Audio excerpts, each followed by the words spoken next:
Hello, I'm Günther Mohr, economist and psychologist, and today I want to talk about a concept of transactional analysis, which is very famous and which is very efficient for situations where we have to solve a problem, where we have to keep in touch with a certain challenge, and so on.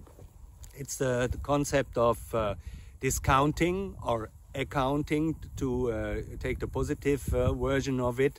It was founded by the so-called school of Jacqui Schiff around the concept of the frame of reference. The frame of reference is the view that I have about myself, about others, about the world in the current time. So my mindset, so to say, in modern language.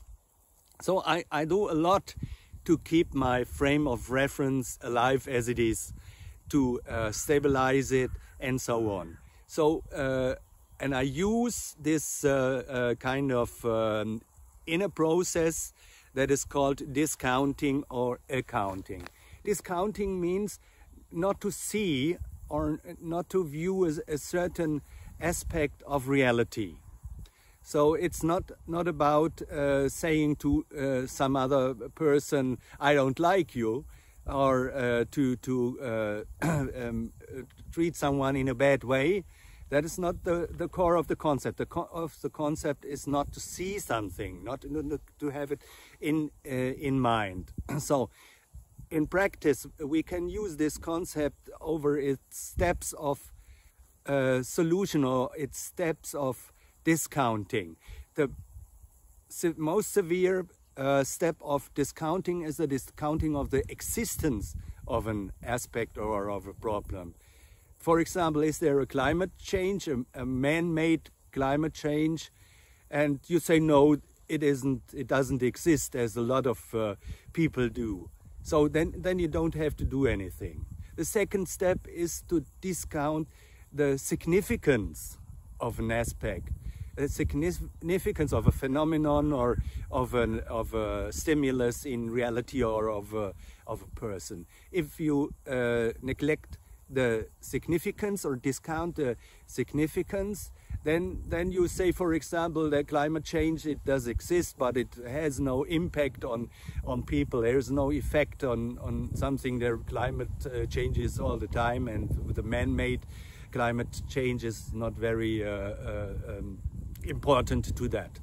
So the third point of our steps of discounting is to discount the general solvability, or the general ability to change a problem. Yeah, if there is somewhere in the world there is a solution for something, then this is accounted. If I say, okay, in southern Sweden they have solutions for this and this phenomenon, or for this and this problem, there is a general solvability. But if I discount this and say, normally there is no solution about that, it is existent, the problem, it is significant, but no one can do anything about it, then I'm also not able to do something for myself. So the next step is a new step that I introduced in this normally 4-step ladder. It's in between 3 and 4. I call it the systemic aspect. It's a systemic solvability, so to say. If some people say, yeah, generally you can do something, but in our system, in our house, in our organization, in our political party, in our political system, we cannot do anything. Yeah. Then it is in this kind of system, there is no ability, no probability to do something. So you hear that a lot if you come into an organization and people say that to you, that they say that, well, it's a very good proposal that you make, or a very good advice, but in our house that's not possible from this and this and this reason.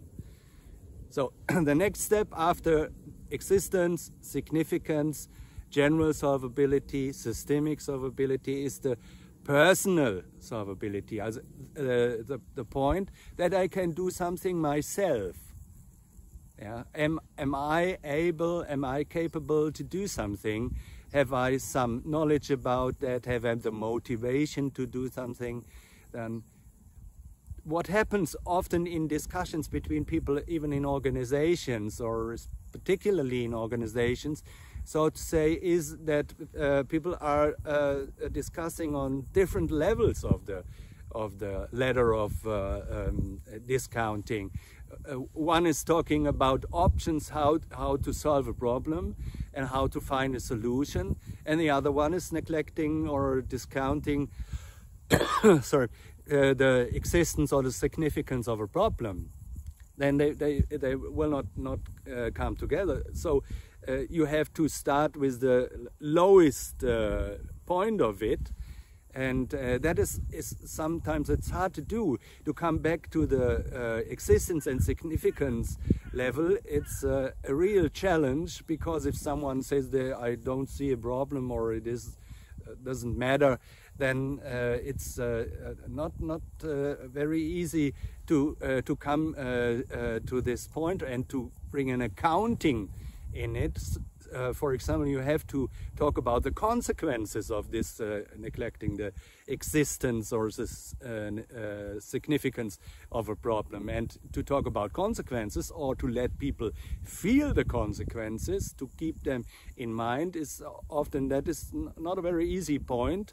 And there is a lot of, so to say, discounting to hold that experience away from myself.